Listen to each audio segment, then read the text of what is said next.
All right, we are live. We are back. Stock and Lock podcast episode 53.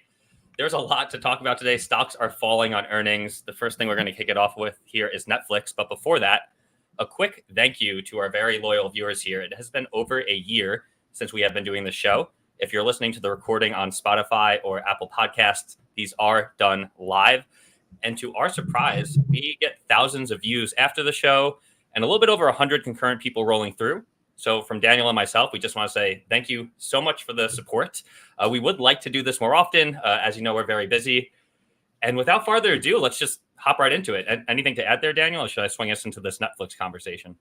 No, let's go for it. All right. I'm going to share the screen here. As you just said, this is live, so we're going to hope this works. All right. Netflix reported earnings, and the stock is down. And it's a little confusing as to why it's down at first, because when you look at their numbers, they had a slight revenue beat according to what analysts were expecting. Profits are up, subscribers are up. So what gives?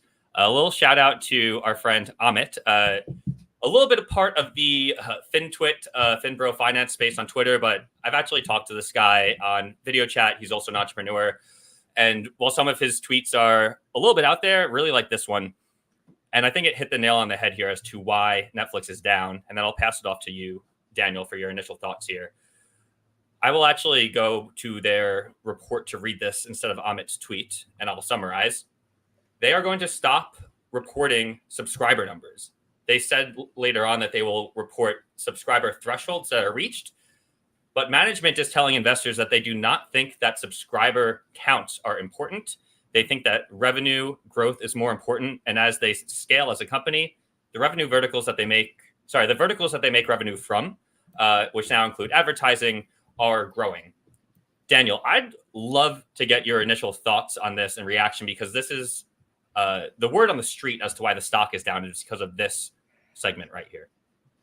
Yeah, that's what I'm hearing too. I actually took a look at the Netflix report really quick as well. And I was kind of surprised to see the stock down 8% because from what I saw, they beat almost every analyst expectation for revenue, subscriber count, and earnings and everything. So yeah, it was interesting that the stock was down. This is really the only reason that I can see. For me, I actually kind of agree with Netflix because, I mean, if you think about it, Amazon does not report its Prime subscribers, I believe. So I kind of agree with Netflix that the main metric you should care about is revenue and cash flow, right? So as long as those two things are growing, then I would see the fundamentals of the business are growing. So yeah, it's interesting to me. The only other reason, I kind of lied there. The other reason that I think Netflix could be down is because I do think it is quite expensive. Right. Why do you think that? I mean, it's trading for a 40 price to free cash flow, growing revenues at 10 to 15%. That's a pretty big premium, in my opinion. Daniel, I am shocked that you said that you were okay with management saying that they're not going to report subscriber counts. I'm going to take the other side on this, and I'm curious for you to respond to this rebuttal. I don't agree that equating this to Amazon Prime makes sense. The reason why is when Amazon started off as a business, they were a marketplace. Amazon Prime came way later. It was just one of many revenue verticals for them. So I would argue that Prime membership counts are not critical to understanding Amazon as a business. Of course, they have cloud, a lot of other things. Netflix at its core is a consumer-focused company, and their revenue has directly been tied to their subscriber count. If I was an investor in Netflix, which I'm not, I would really, really want to know this. So what I actually thought, taking the other side on this, was that management is tired of their stock price swinging so wildly just based on subscriber count, when management probably has a very good articulate argument as to why that's the case. I do partially agree with you, Daniel, that logically you can get by not knowing this number. However, based on that being like the core, just like their bread and butter as a business, it is their subscriber count. I found this a little weird. I would prefer to see it. I'm not going to go as far as to say, sell the stock, the company's garbage, like lost all faith with management. I'm not going that far, but I definitely did not like this. And I really didn't see a strong point other than management just not wanting their stock to move so vastly on those numbers, and we'll see if it bounces back here. I mean, it probably will, because as long as the business does well, the stock will do well over long-term intervals. But yeah, I'm going to take the other side on that one. Yeah, I mean, as an investor, I would prefer to have as much information as possible. I just don't think that it's like game changing if I were an investor in Netflix. You know, it wouldn't cause me to sell the stock. That's just kind of my opinion. I also agree with management actually when they say the stock moves too much relative to what subscribers are doing from quarter to quarter. I completely agree with them. I mean, if subscribers are not growing one quarter, you see Netflix stock, like just take a look at its chart. It was ridiculous. Like, so I don't know. I understand their perspective as well. Maybe removing that number gets people to think more long-term about the business. And maybe that's what today was, is all the short-term focused people selling out today. So maybe they're actually accomplishing their goals long-term. Yeah. Or taking profits, even though the stock is up 8%, zoom back, a month, 2 months, 6 months, 1 year. This stock has been absolutely flying. So it's still really high up. Yeah, we'll see what happens. If people who have been watching this show for a while remember, I personally shared some very bearish views on Netflix back when the stock was down at the end of 2022. Owning up to that, I was obviously wrong. They were able to prove that they are the leaders in streaming and can continue to attract subscribers. So I'm cheering for them. Should have bought the stock, didn't. But they're obviously doing some things right. So I do have trust in management here. Hopefully it's the right call. It just felt weird to me. That's the core part of their business. Anyways, we can move on to the next topic unless if you have any closing remarks. I'm waiting for the quarterly tweets from people calling out Bill Ackman for selling Netflix literally at the low. And now the stock is more than doubled. And he lost like a quarter billion or something like that. I see those tweets every single quarter where someone calls out Bill Ackman. So, speaking of Bill Ackman, his episode on the Lex Friedman podcast I thought was amazing. That guy's a stud. Yeah. I know that he's had some questionable moments on CNBC and whatnot, but when you actually sit down and listen to him talk for 2 hours, I was like, this dude's a stud. This guy knows what he's doing. Except for when to sell or buy Netflix shares, apparently. Hey, we all make mistakes.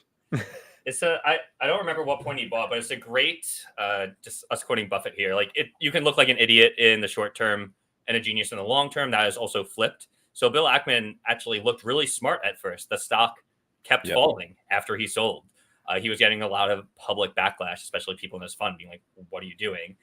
And in the short term, it seemed like he was right. And now here we are a year later being like, actually, he obviously was not right. And who knows, maybe a year from now, the stock moves again.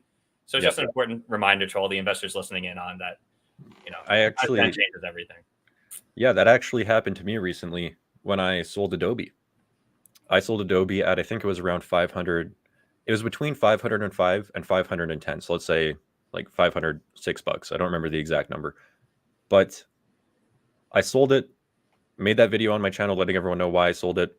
The stock ran up to 560. So in the short term, I remember people were telling me on my channel, I had comments saying, oh, you made a mistake. Like, look, the stock is up after you sold. Fair enough, In the short term, yes. Now the stock is down to 466. So I would actually be down on that sell, I would be up on the overall position, but now it's lower than where I sold it by almost 10%. So now I look smarter, right? So that is exactly what you mean, is like in the short term, you can look like an idiot, but longer term, you may look smarter. Right now I look great. Who knows? Adobe could go to 700 in a month and then I'll look stupid again, but that's just how things go. Hey. To me, you always look great and you always look smart. So don't listen to the haters, all right? But no, point aside. I mean, you're right. And especially being a public figure like yourself on your YouTube channel, I mean, I know you're used to it at this point, but it is really hard hearing backlash from so many people on choices that you make. And it does make you kind of smile looking in the rear view mirror sometimes, because you're totally right here. At least at this point in time, it looks like you made the right call. Now, maybe the stock will V and go straight to the moon, and then you're going to look dumb again. But, that's how the story goes. You made a gain when you sold that stock, right? Yeah, I almost doubled it. I bought it right at the lows. Like, I almost bought him ticked Adobe. It was one of my best buys. Dude, let's go. You and I made some great buys at the end of 2022. I remember we were screaming from the rooftops, not financial advice. in these very streams, sorry for knocking the mic there, in these very streams where things look cheap in terms of price to operating cash flow, price to free cash flow, especially on FANG. So great job on this buy. I could say the same as well for Airbnb, and then both of us on Amazon and Google. I think a lot of people in Stock Unlock did make those buys, and part of what some of the signals were giving in Stock Unlock around the insight scores valuation using the freeform tool. So shout out to everyone that has been making money on that. Makes me happy. Yeah, just to wrap up that point, like all you can do is make decisions based on logic, right? So for Adobe, my logic was, I think the stock, when I bought it, it was trading for a price to free cash flow of 17, which I thought was very cheap for a business like Adobe. And then the stock doubled while revenue basically did not grow that much. I think the price to free cash flow, you can check here, but I believe it was approaching 40, and the business was projecting revenue growth of around 10 to 11%. Yeah. And you're saying you bought it under 20 right here? Yeah, that's where I was buying it. Okay. So yeah, when I take a look at stocks, 40 price to free cash flow for roughly 10% revenue growth, I think is very expensive. 17 price to free cash flow for 10% revenue growth, I think is very attractive, but yeah, it got to a point where I was like, yeah, I don't know, it's pretty expensive now, so I'm going to let it go. Yeah. So I'll speak the minds of some of the people in the chat when we're looking at this, that yes, Fed interest rates and things like that influence these valuations, and maybe 10 years isn't enough. Just in full disclosure, yes, it was lower before this, but I was just going to do 10 years, and it just happens to be right after we, or rather the stock stabilized kind of around this, 30 to 35 price of free cash flow rating. And we've said it before and we'll say it again. Daniel and I are value-based investors. So yeah, I agree with you. Like, the stock looked cheap relative to its historical averages. Does that guarantee future returns? No. And to give you credit here, Daniel, you stuck to your investment thesis. Once the stock got more expensive, you're like, you know what? Doesn't seem that cheap anymore. You never planned to hold it super long-term to begin with. And congratulations on doubling your money. Was that a short-term or a long-term gain? I think it was long, right? I actually just made it there. Yeah, no, it was just a long-term gain. You're right. So less tax. Let's go. Oh, let's go. Let's go, bud. Speaking about tax, I do not know anything about this. Are there laws changing in Canada around gains taxes? Yeah, it sucks. Can curiosity? By the way, we do these shows because Daniel and I talk about stocks all the time. So it's just generally fun to share these conversations with other people. Let us know what you know in the chat, and we'll be following those. But tell me about it, because I know nothing about it, and I'm so curious. Should I not move to Canada? Not if you're a business. See, now, I try not to get political, and I've really tried hard to not give my political views. So I'm going to try and maintain that. But you're going to probably catch on to my political views here when I talk about this. So, thanks for the disclaimer. The capital gains for individuals is, if the capital gain is over 250,000, then you pay higher tax on that capital gain now. So the theory of the government was like, this should only affect people who are super wealthy and have capital gains of over 250,000, which is definitely not the average person, right? However, corporations do not have the 250K limit. So, for example, I have a corporation, my YouTube income goes into a corporation. On that corporation now, I also have an investment portfolio. My largest investment portfolio is actually in my corporation. So if I take a $1,000 capital gain on a stock, it is immediately taxed significantly higher now. So for all corporations, for all businesses, every single capital gain is now taxed higher. What the government didn't think about, in my opinion, is that now disincentivizes all businesses to come to Canada, because every corporation is going to be taxed significantly more on capital gains, which is like a large part of business. So I've been reading tweets of people saying, oh, well, now I'm not even considering like moving to Canada. Taxes are going to be too high for my business, et cetera, et cetera. And I just don't think I don't think the government thinks about the next level effect of their decisions. They think about the immediate effect. Oh, well, we're going to be taxing high net worth people and businesses. We're going to make more revenue. But what does that lead to? It leads to businesses leaving the country or not wanting to come to our country, which overall affects the economy. So I think our current government is dumb and doesn't think about this stuff. But we don't know what your political views are. All right, I just got to get this in. USA, USA, USA. All right, that felt good. Yeah, I don't have much to add there. That does sound like a short-sighted decision. Is there an election coming up there? Maybe people are trying to buy next vote? year. Just to finish off my point here. Again, they tried to make this they tried to make it sound like this was going to only affect 0.1% of Canadians, so like the top 1% of the 1%, basically. But bro, I'm not in the 1%, and it's affecting me. And I know there's a lot of other business owners that are going to be affected by this, and we're not in the 1%. I am not a millionaire. Like, are you going to change your stock holdings to be underneath you as an individual, since you are then shielded by the 250K limit? Or are you going to keep them in the corporation? And if this goes too personal, just put a stop to it. I'm not sure where the No, I'm not going to change anything that I do. I'm just really, when I think about my investments now, I am really going to think about selling more, especially in my corporate account, because now I'm taxed significantly more on those sells. So yeah, in that account, I'm really going to just try and hold shit. Sorry. Did not mean to swear. I'm just going to try and hold what I own. It's a PG-13 show over here. I can swear. I'm getting passionate about this. I'm sorry, everyone. Dude, come to the dark side. We don't sell. Someone brought up an old holding before. Where was it? I'm not seeing it in the chat anymore. Someone was saying True Leave has been doing well. There we go. I am still holding that stock. I think I'm down about, it was like 80 something percent, but now it's like still 80 something percent below or 80 something percent. So what do you know? Rob just said demonetized. This is our first demonetization, Jake. Wow. Well, Ralph is telling me to run from Canada. I think someone else in here said, same. Rob, good to see you. Move to the US? Hey. I don't know. I don't think it's going to be that serious for the average person. I don't think it's going to be that serious. I just think that for corporations it will be. But I think we should move on from this topic. Yep. And who knows? Law might change at the next election cycle. So I actually saw a question here. Yeah, exactly right. From the dividend investor. They actually asked me to take a look at KKR, which is another asset management business like Brookfield that has been outperforming Brookfield. Their stock, let's make it clear, the stock has been outperforming Brookfield over the past about 5 years. I took a look at this one, but man, I think I got my hands full with one asset manager. Like, these businesses are not easy to understand. So for example, KKR's investor presentation, or their most recent release or whatever, 300 pages long. I don't know. Like, how long is Brookfield? Their annual report, I think, was around 200. But that's what I mean, is like, I'm good with one. I don't know if I want another one.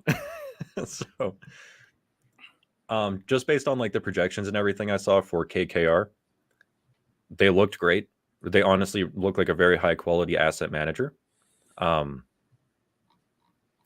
yeah, these are not easy businesses to grasp. So I don't know if I will take a position anytime soon, or really have the time anytime soon to really dive into it. But if anyone does, then it definitely looks like an interesting stock. Yeah, I mean, it looks like if you go back more than 3 years, it has always 5-hour investor day.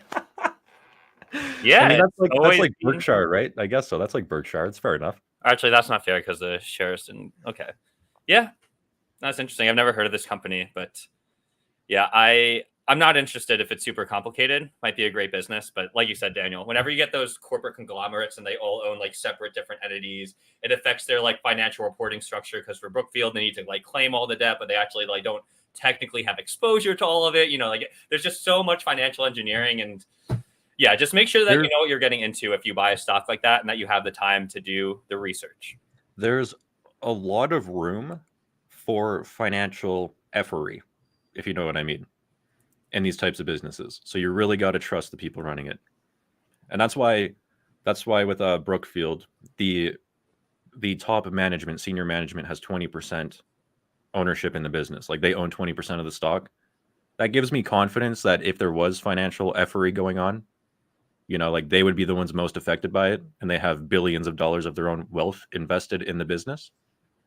So I'm pretty confident they're not doing that. They also have a 100-year track record. So it seems pretty solid. I'm gonna go to this Financial comment. engineering is the nice way to say it. Thank you. Yes, for the layman people in the chat, Router, what is going on? Sorry, I'm late. What did I miss?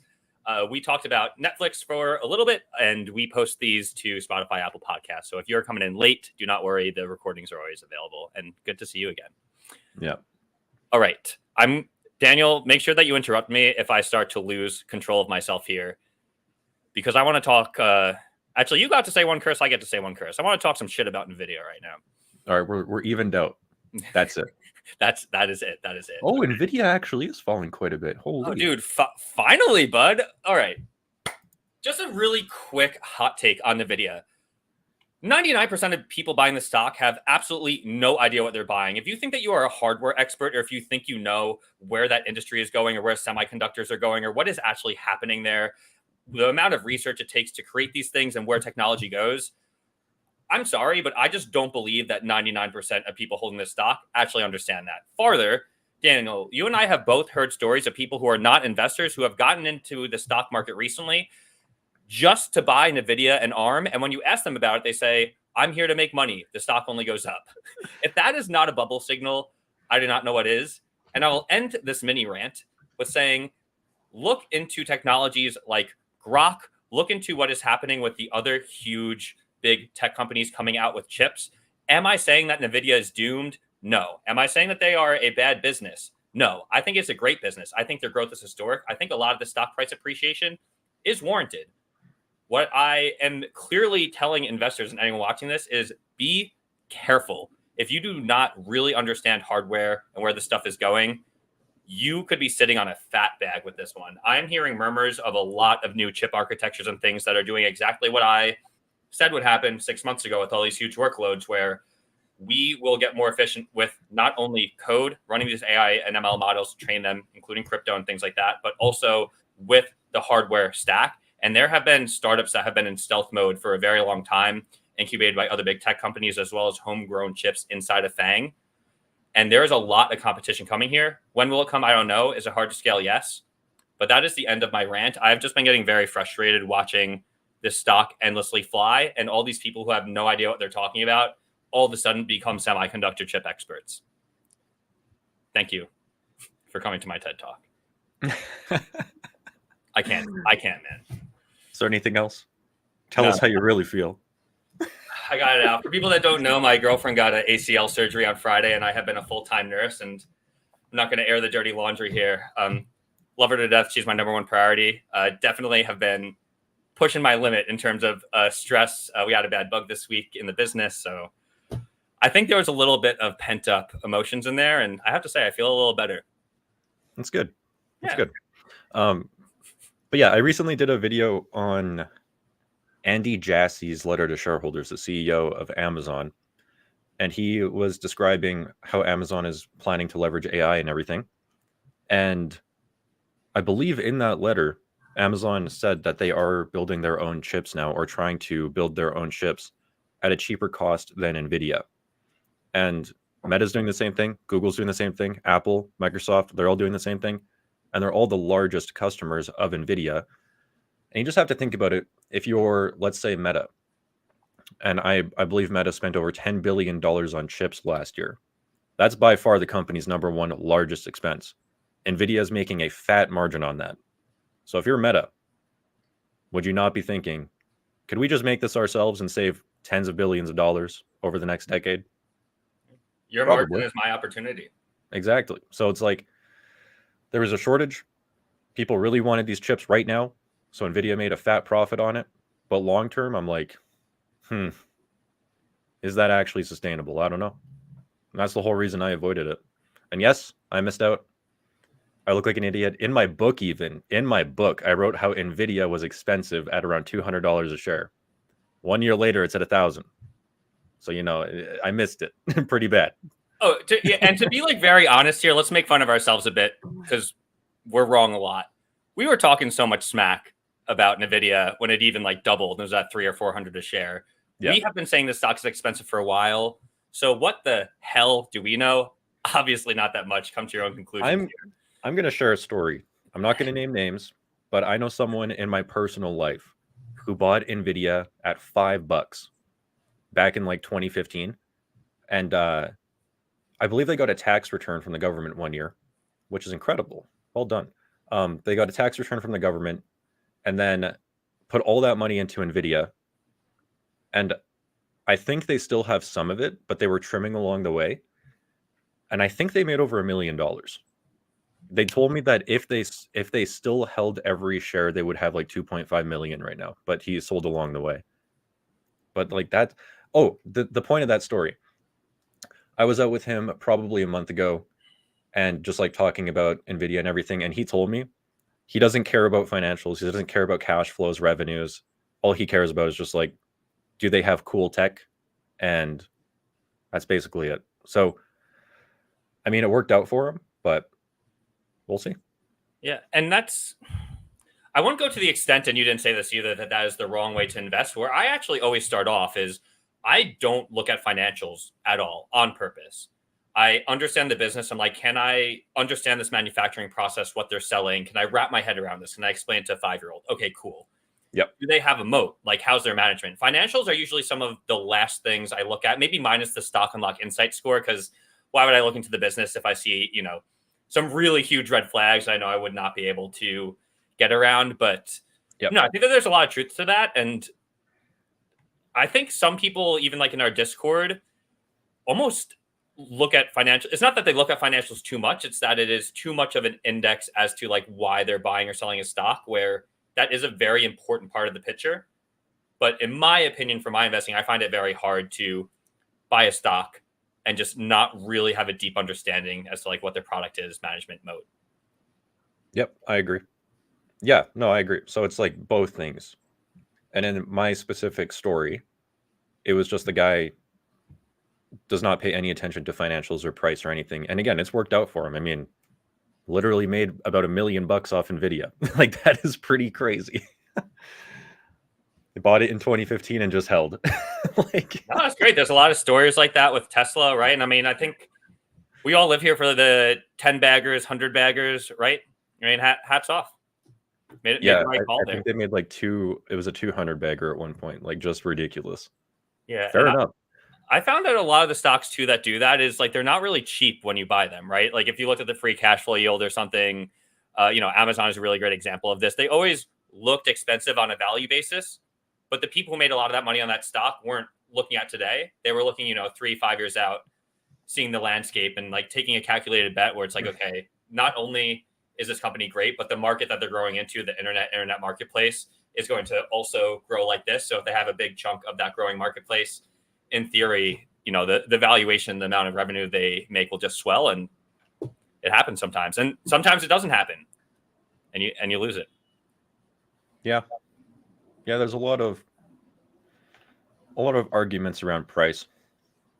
Yeah. I definitely lean towards that price is very important and your entry price is incredibly important. But over the past like 3 to 5 years, price hasn't really been that important. Take a look at Microsoft, take a look at NVIDIA, all these companies where you can buy them at almost any price and you're going to make money, or at least so far. So I don't know. Anecdotally, I've seen people care less and less about price, but historically, price has really mattered. So I don't know if that's going to change at some point again. I speculate it will, but we'll see.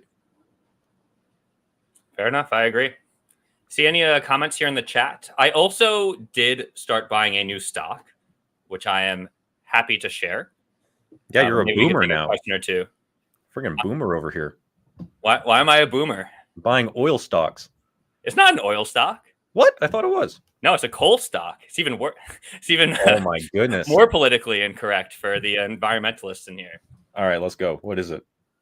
Yeah, I guess I dropped a little bit too much.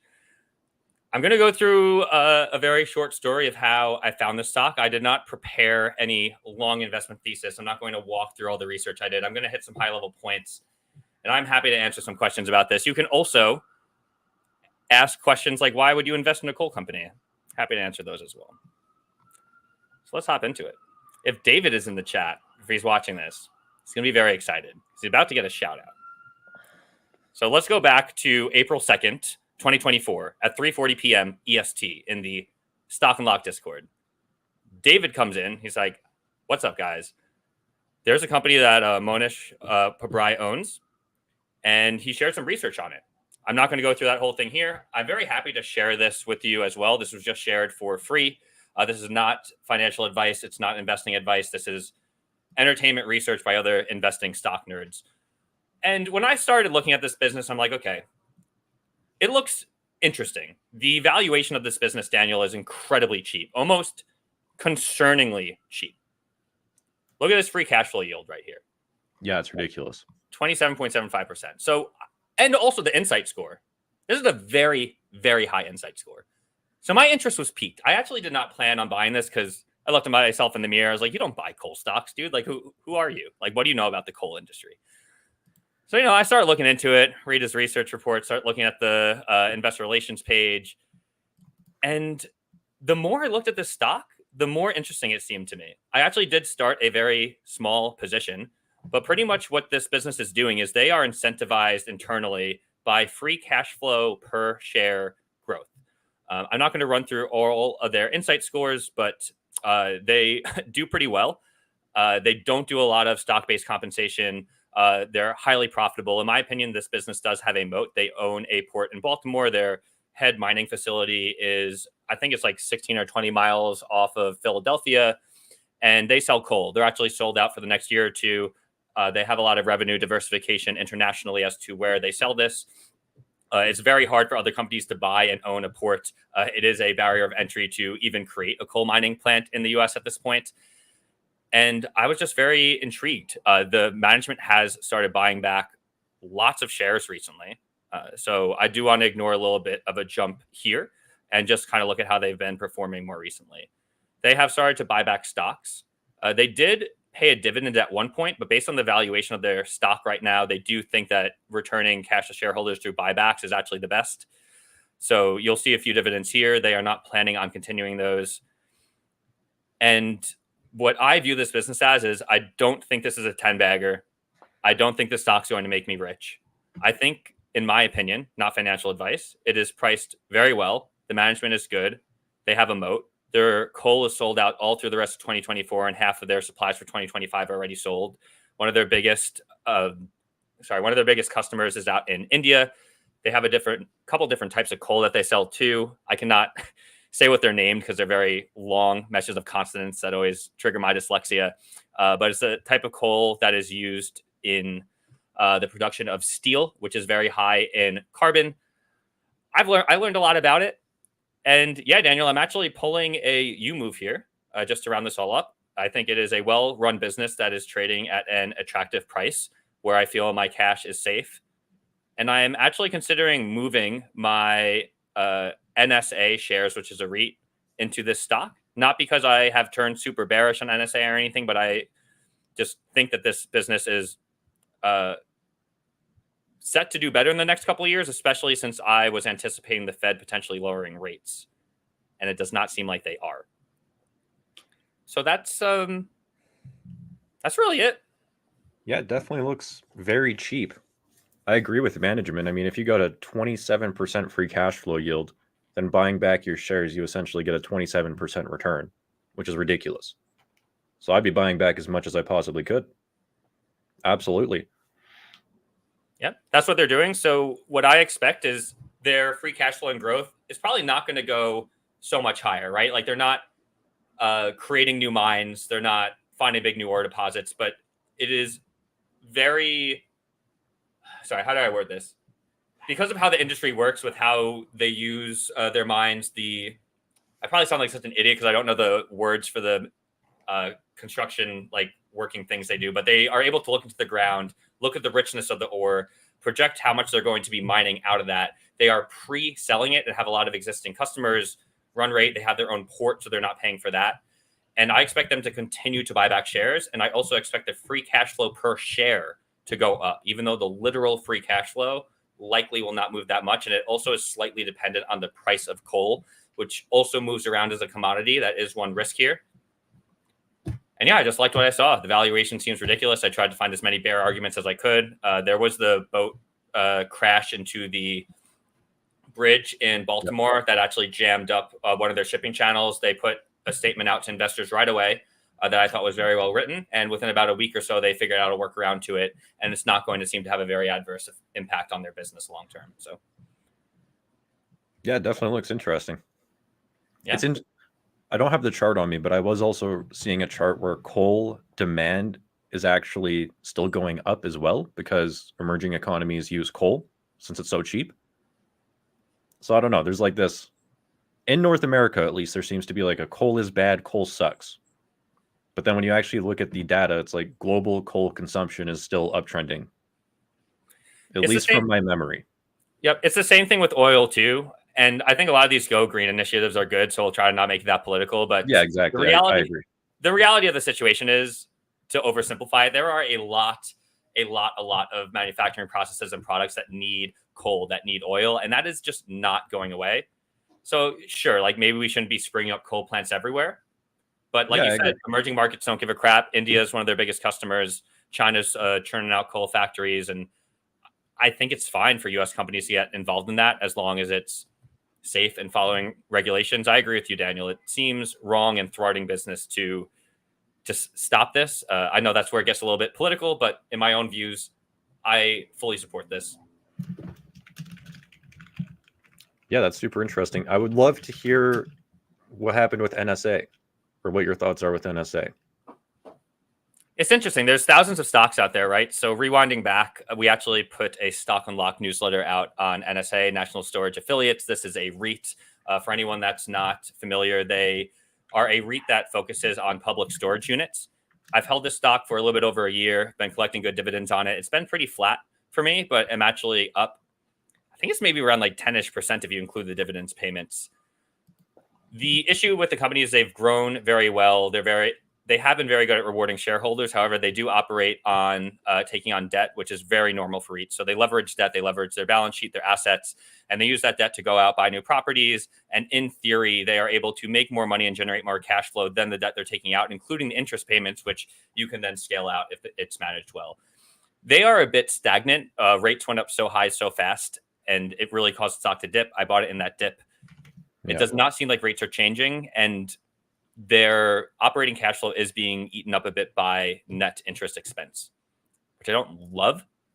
So it's not even that I don't really believe in the company, the management. I actually still, out of all REITs, do really like NSA. But with thousands of stocks out there, Daniel, and me not loving to own a ton of them, if I were to compare NSA to CEIX right now, even as a dividend investment, the business and financials of CEIX to me look safer and in a better spot than NSA. And I'm not even trying to talk down NSA. It's just, there's another shiny object. And to be clear, I haven't made that move yet. I'm happy to report to our Discord and next to Stock Unlock podcast if I do. But yeah, I've been thinking about it. I get that. And I completely agree. When you have, let me think about how I word this. In the YouTube portfolio that I track on my channel, for example, it keeps zero cash. That's the point of the portfolio, no cash. So if I find a stock that I think is a better investment that can offer higher returns, then I have to sell one to afford that investment. I am putting out a YouTube portfolio update, hopefully very soon. It's recorded, but I'll post it soon. And yeah, in that video, that's exactly what I did. I sold 2 stocks because I thought that there were better investment opportunities in the market. I don't think there's anything wrong with that. That's a very logical, valid reason to sell a stock if you think that there is another one that's more attractive. So yeah, I get it. Couldn't have said it better myself. And we see famous investors doing that all the time, right? That's buying and selling. Yeah. That's one. I think there was like 3 reasons that Warren Buffett said you should ever sell a stock, and that was one of them. Is if you think that there is a better investment, it's absolutely okay to sell one for it.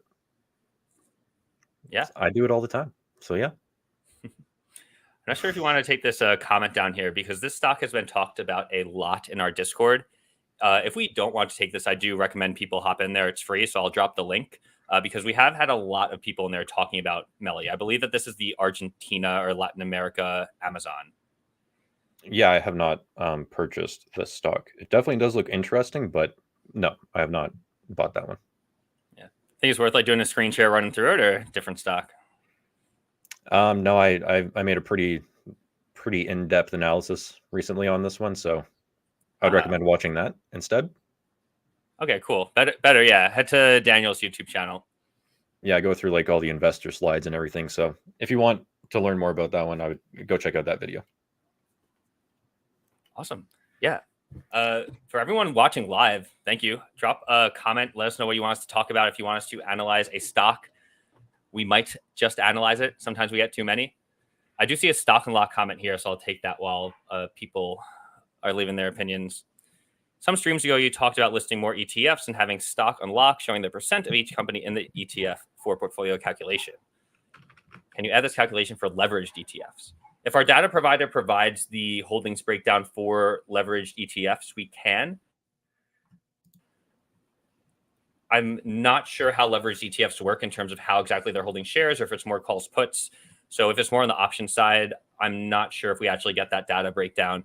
In terms of our portfolio tracker, we are getting very close to doing another big round of updates there, both on the design side as well as functionality.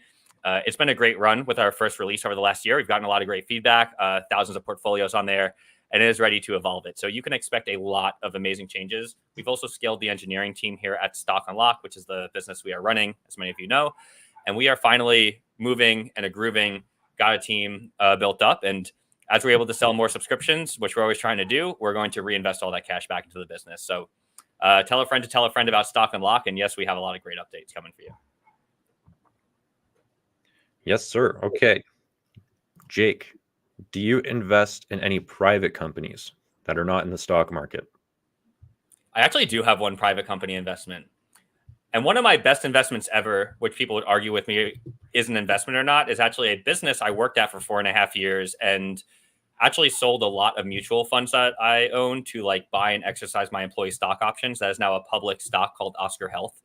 Yes, it did fall 90-something% after IPO, but I got diamond hands. Don't worry about it. So I don't know if you count that. I also have, I think, around $1,500 in a company called Miso Robotics from 2022, but not too much private investing. My long-term goals, and for people that don't know, Stock Unlock is a venture-backed company. Daniel and I did go out to investors, and we raised over $1 million of funding. So we are very familiar with private market investments. My goal as a human today, which I can change at whim whenever I want, is run a successful company, build it up to be really big, whether that is us operating it or selling it or whatever that ends up being, like just as long as we're having fun with it. But definitely would love to play the game of capitalism here, win a bit. And I would love to give back and start investing at the seed stage, Series A, try to write some first checks. I find it super fun. And Financial Josh, if you have any more specific questions here, we're happy to dive into them. It's like a broad question. So short answer, not that much. But really into it, just don't have a ton of capital at the moment to make a difference. What about you, Daniel? Do you have any private company investments? Nope. I did. If you would consider real estate private, then yes, I did have one, but that got liquidated, I think about 8 months ago now. But other than that, no, I do not have any private investments. I am solely a stock market person for the time being. I like liquidity. So having the option to get out of a position if I think things are not necessarily going the best, I think is very important for me. So I need to get over that before I explore private investments. Yeah, it's a lot harder because the liquidity is just not there. So when you buy a stock in the stock market, assuming that it has decent volume, you can buy it and sell it at any point in time, right? When you buy a private company, you cannot do that. There are things called secondaries. It's just a very different market. The price is not always set. One thing that I tell everyone is if you need the cash that you are about to invest in a private company within the next 10 years, I don't know if you have like a wedding coming up, like whatever it is, like do not invest in a seed stage company. That is not a place to put that cash. You might not see it again for a very long time. And also it's highly risky.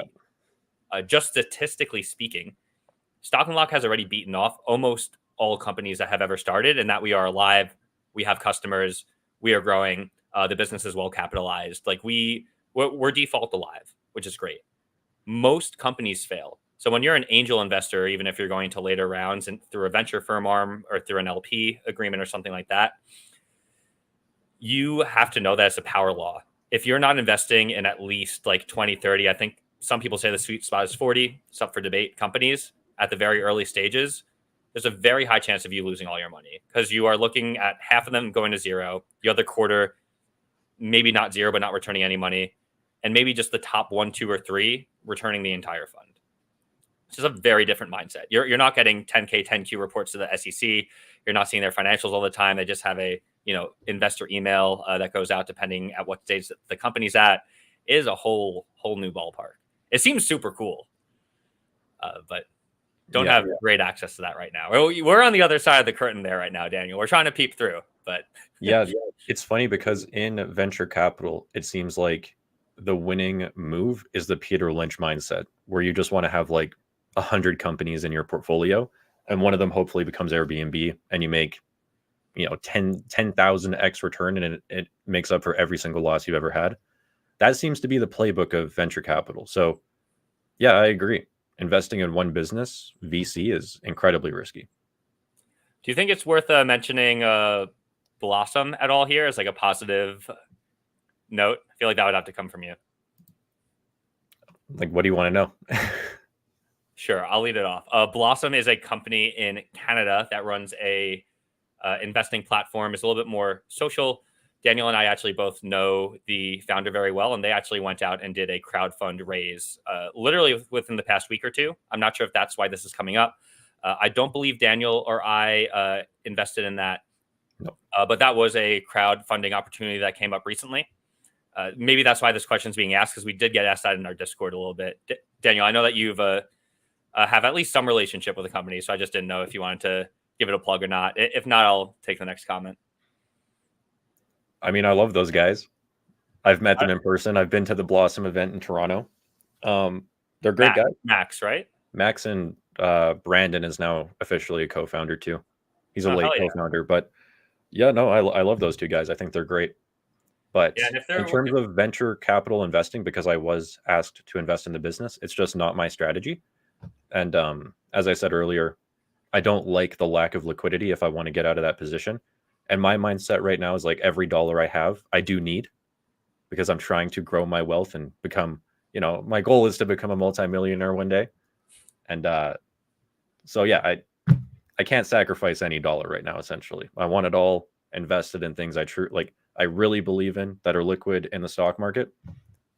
So that's just my perspective on it. And that's why I did not invest in Blossom. I think what you started off with is super fair. Like, you have your style, you feel comfortable with it. And part of what makes people follow you, as well as what you feel confident with going to sleep every night, is staying to what you know. Exactly. And it's just not within your area of competency that you feel comfortable with right now. I mean, super, super fair. Dude, honestly, like venture capital investing, from my investment mindset and everything I've learned, it makes no sense to me. So go on.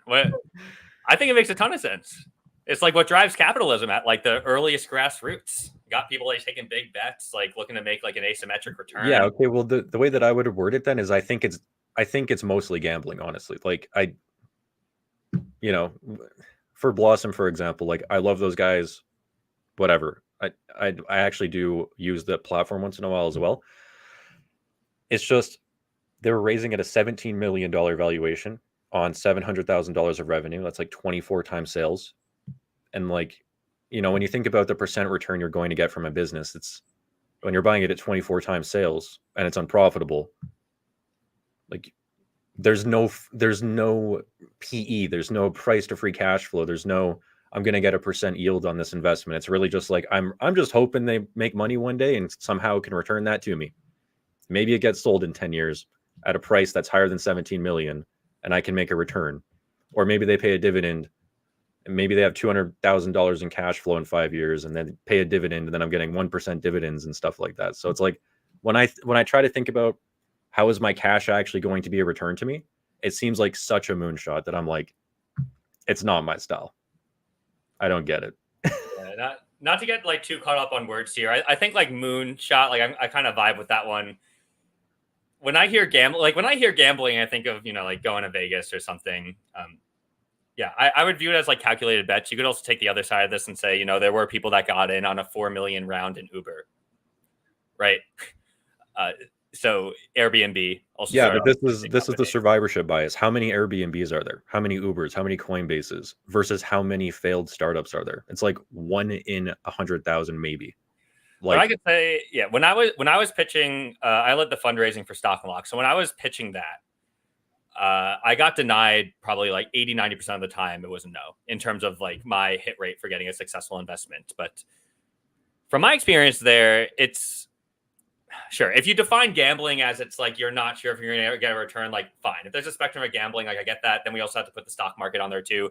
But these people are asking really in-depth questions. They want to know about the founders behind the business, what kind of research you've done, what kind of traction you have, like why you're uniquely qualified to build this. I find it super fun. It's like this really like crazy 10-dimensional like chess game kind of where you're sure there's a lot of uncertainty. I wouldn't go as far as to say it's gambling, but okay, I would agree with you. Gambling was not the right word. I just don't have another word. I think that's probably the closest that I could come to it. moonshot. Moonshot. Sure. All right. And flowing it into this question here from Financial Josh. Thank you for this question. We actually get this a lot. So I'll keep my answer short. You can follow up with another question if you have one. Would you guys ever do a crowdfunding round for Stock Unlock for non-accredited investors? The door is not completely closed. Daniel and I are not willing to say never. However, we are not planning on doing this right now. Simply put, we do not need the cash. We're doing fine there.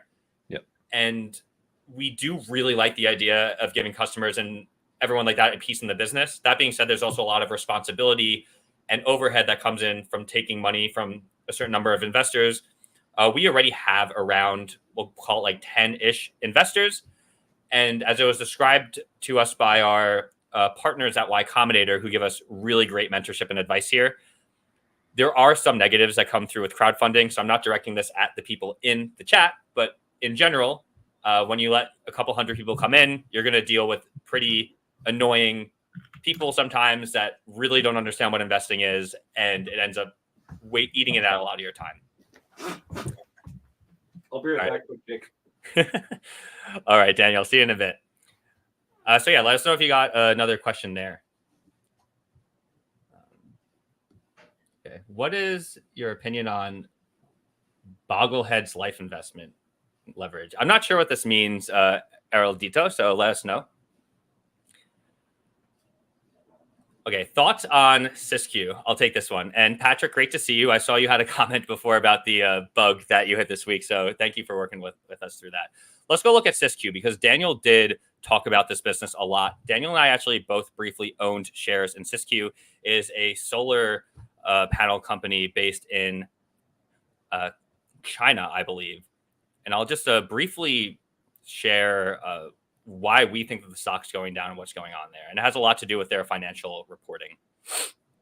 So let's bring up CSIQ right now. So yeah, CSIQ has been falling off of a cliff. And if you look at it about 5 years out, I believe Daniel and I bought it somewhere around like the 20s, 30s. I think when I sold it, I was flat. The reason why I sold it is they stopped reporting cash flow statements. So if you see here, their last reported cash flow statement is from 2021. I find that incredibly sketchy. I think there's already a lot of weird hand waviness that goes around through investing in ADRs that are actually aimed at companies in China. But when you stop reporting your cash flow statements, you have to ask yourself, and as an investor, why would they do that? Why are they not giving us visibility into this? And for Daniel and I, who are value-based investors, cash flow statements are very important. So for that reason alone, it was a huge reason to turn bearish. There were also a couple short reports that came out that I read into that were making claims that this company was potentially using forced labor, which is not cool. I wasn't able to verify that. Maybe it was just a shallow claim, but I trusted the company that said it at the time. And yeah, the reason why the stock's going down is they're just not making a lot of money. Their margins have not improved. The revenue's choppy. The solar industry as well at a macro level is facing a lot of headwinds. People are really wondering if this is really the green energy of the future, all that stuff. And my opinion is in combination of their sketchy financial reporting as well as not growing shareholder profits, investors are starting to lose faith in this business and sell it off. Daniel, did I hear you come back there? You're back. Yes. Patrick says it's actually a Canadian company. Correct me there. I thought that this was a Chinese solar company. I thought that it was a Chinese company as well. I'll have to double check on that, but I remember it being a Chinese company. It says they are headquartered in Ontario, which I think is a typo. Maybe if that meant Ontario, Canada. Employs 18,432 full-time employees. So maybe where we were getting confused, Daniel, is all the manufacturing happens in China, because that was very clear to me at least 3 years ago. All their investor relations materials were making it sound like a Chinese company. But yeah, maybe they tried to rebrand. Yeah, maybe. I remember. Yeah, who knows? It's probably something like that. I know that Canadian Solar sounds Canadian, but I believe their operations are actually in China. So it's basically a Chinese company with a Canadian name listed on the US exchange. So it's an interesting business. Yeah, I heard you talking about this one. I owned this one in like 2020. And then as I became what I would say a better investor, I started noticing more red flags with this one. Luckily, I got out of it with a profit. But yeah, the fact that they don't report cash flow statements, and I mean, we're even questioning the business right now with like, is it a Canadian company? It really has operations in China. Like there was just a lot of red flags for me. So I'm happy I got out of it with a profit. And I am not interested in this one going forward. I'm going to look at it after this just because I am so shocked that it's based in Canada. And I want to kind of like uncover what they did there. Like, is this just a corporate shell in Canada, but like 95% of their operations are in China? The story gets weirder. And like to take a step back and have the 10,000 foot view of the stock. Daniel and I like investing in stocks that we understand, that are clear and transparent, where we can see who the management is and just understand what this business is. The fact that we couldn't even get on the same page, and I'll take ownership over that, of is this a Chinese or Canadian company and how they report, that to me is already enough ambiguity where if the investor relations team is not making that clear and I can't trust them, I'm just going to go look at the other thousands of stocks in the market. Yeah, I would say my investing has really become trying to find extremely high quality businesses that I believe have strong moats and really good management. And unfortunately, I just don't think Canadian Solar meets those criteria. So going forward, like what my investment strategy has evolved into, there's a lot of stocks that I used to talk about on my channel when, like, admittedly, I just wasn't as good of an investor as I am now. And that's a sign of me growing, right? But yeah, a lot of stocks that I used to own, even I would not own again. It's interesting. As I say in my YouTube portfolio video coming out soon as well, as the market has rallied so much, I've also found me moving more of my portfolio into a concentrated positions of like what I truly believe in and want to own for the long term. Yeah. And I think a lot of us see that too. I probably speak for about at least, if not more than half the people watching here. Many of them probably came from your channel and are true Daniel Pronk fans. I could raise my hand there as well. Cool. No shortage of mistakes. I've made them too. And the stat I hear all the time that I just had to ground myself in, I think it's around like the best investors are right like 55% of the time. Like, you know, it's nowhere near like an asymmetric, like, oh, the best investors in the world are right 90% of the time. We even talked about early on the show, Bill Ackman's Netflix buy and sell. He looked very smart in the super short term, and now he looks like an idiot. That is going to be one of the better investors in the world at the moment. So who are we to think that we're ever going to beat them? He's a good investor. Like after that Lex Friedman podcast, my opinion on Bill has completely changed. Like that guy's a stud. I know that he's, again, my opinion on Bill was from before that Lex Friedman podcast. My opinion was centered around when he went on CNBC in 2020 and was like crying, saying the world is over while also buying stock. So it was kind of like, what are you doing? But yeah, after that podcast, like that guy is actually a true Warren Buffett follower. Like the way he was talking is exactly what Warren Buffett preaches. I don't know if you feel this way. I find that I'm feeling this way about more and more people. So I'm going to also bring in Chamath Palihapitiya into this. I have a very similar feeling about him and Bill Ackman. I love listening to them. I respect a lot of their views. If there are people who are going to come in and do like the political correctness thing on us now, like, no, I'm not going to stand by 100% of the things they did. Chamath, he brought SPACs onto the market during the market boom and grabbed the effing bag from a ton of retail investors and dropped like Clover Health and like all these like horrific businesses, and he knew exactly what he was doing. He knows how to read an S1. I write it too for Clover. Horrific companies. He dumped them on retailer investors and grabbed the bag. I will never forgive him for that. But I also cannot lie to myself and let that shadow anything that ever comes out of his mouth, because he is an incredibly intelligent venture capitalist, and just person in general.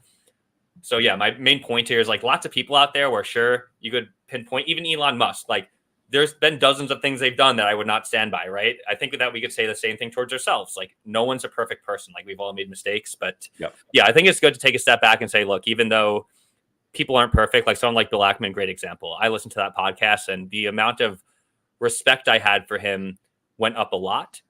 And it, yeah, like you said, just an incredibly, incredibly smart guy. The takeaway that I would say from what you just said and what I also believe in is like, even if you don't necessarily like someone, like for example, I personally really dislike Chamath, but I will not say that everything he says because I don't like him is not true or does not have value. You know, like he could say things that I completely agree with. So just because I don't like him as a person doesn't mean that everything he says should be void or you should not listen to. You should always listen, right? Because some of the things he says may be true. Yeah, I'll just end it with too. Like, I think Chamath is one of like the easiest people to hate in the entire world. Yes, like, I'm not blind to that. Like, he is so easy to hate. Anyways, pulling us out of this. Wow, we're already at an hour. This is super fun. Probably will take this a couple more minutes and then wind down. It is Friday. I think it might be date night for you, Daniel. I'm not sure, but anyways, Bob. Hey, why don't you take that one down? In this current pullback, are there any stocks you guys? Oh, sorry. It's all good. Are there any stocks that you guys are watching or buying? I would definitely recommend going back through this video. We posted to Spotify, Apple Podcasts, as well as on our YouTube. I didn't announce a new stock I was buying in there. CEIX, not financial advice. Do not follow my trades. But yes, we talked about that a little bit before. Daniel, are there any other comments in here that you want to take? And at the end of the stream, let us know if you enjoyed the show. If you're listening, come listen to us live sometimes. We always really appreciate those thumbs up on YouTube, the comments. They do really help us reach new people. And yes, our intentions are made super clear. We are running a business called Stock and Lock. And while we do love talking about stocks, we love growing our company too and reaching out to more people. So any help that you guys can give us there, as Daniel likes to say, we really do appreciate it. That's right. Girl Max says, Daniel, did you sell Fortinet or HDB? This is a very astute comment. Very astute. Why? Because it was Fortinet. I thought there was like some like secret insight where it's like, oh, you tied this tweet with this comment in the YouTube video. No. In my last YouTube portfolio update, I did say Fortinet, I believe, was the most expensive one in the portfolio. So if I were to sell anything, it would be that one. And then I did find something. So Fortinet got cut. It got cut. All right. Watch. Let's continue. There was a few ones. Jake, do you have a favorite finance book or favorite book in general? I do have a favorite book. It is called The Genie Within. It is not an investing book.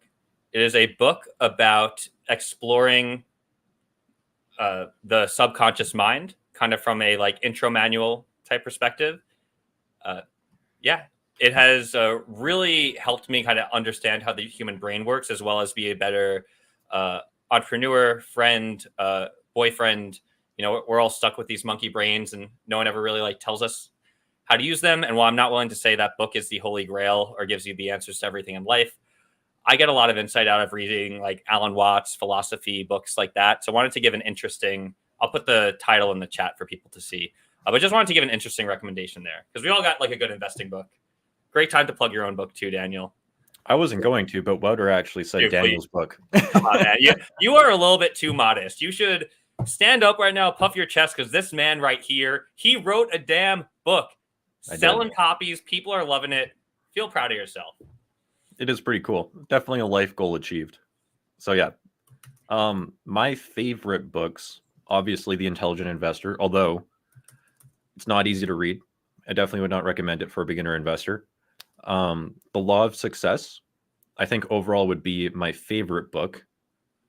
That's just Not a finance book. There is some finance related topics in there, but overall just like a book on follow these steps and you should become successful. Like it's pretty good. Dude, big +1. I read that from you. That was written in 1928, I think. Yeah, by Napoleon Hill, who was like he was friends with all the mega rich people of that day. And he interviewed all of them and all the successful people that he met throughout his own successful career.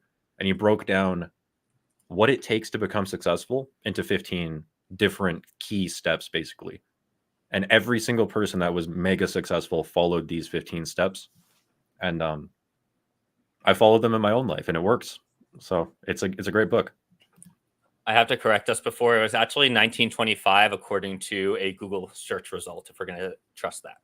I also just put that book title in the chat if anyone wants to read it. It's very long. I actually found the audiobook for free on the New York City Public Library, which you get a free library card for. Don't know where you guys live, but try to get that on audio. Listen to it at the gym, on a walk, doing dishes. Fill that brain with information goodness. I should read that book again. It's been a couple of years for me. I should do it. I'm almost ready for another pass through. It is really that good. All right. I think this is a great way to end. Some good book recommendations. Thank you, everyone, for hanging out. It's been another incredible episode of the Stock Unlock podcast. We will be back with you next month. We have a free, and it is, I'm telling you, free Discord where we announce these. So if you want to get notified when these will be, hop in there. It is typically the third Friday of every month. However, sometimes we need to move it around. And as I like to say, if you're listening to the recording, please hang out with us live. We need more friends. We look at stocks too much. This is our social interaction sometimes for the week, and we just appreciate everyone being here. Anything to add to that, Daniel? I got my finger on the trigger on the end stream button, as we like to say. I got one last question here. Can I answer it? Yes, and for the next 10 minutes, let's go. Let's go. Daniel, what about your book narrated by you? I might look into an audiobook one day. I've got this question a lot, but I just think it's going to take a lot of time. And at the moment, I'm kind of just like, I wrote the book and I'm kind of done with that project now, you know? So maybe one day, but in the near future, I don't think I'll do this. But yeah, maybe one day. All right, that's that. Thank you everyone for tuning in. Really appreciate you being here and hope you enjoyed, and we'll see you next time. Goodbye, everyone. I'm going to hit the button now, Jake. You got it. Goodbye, everyone.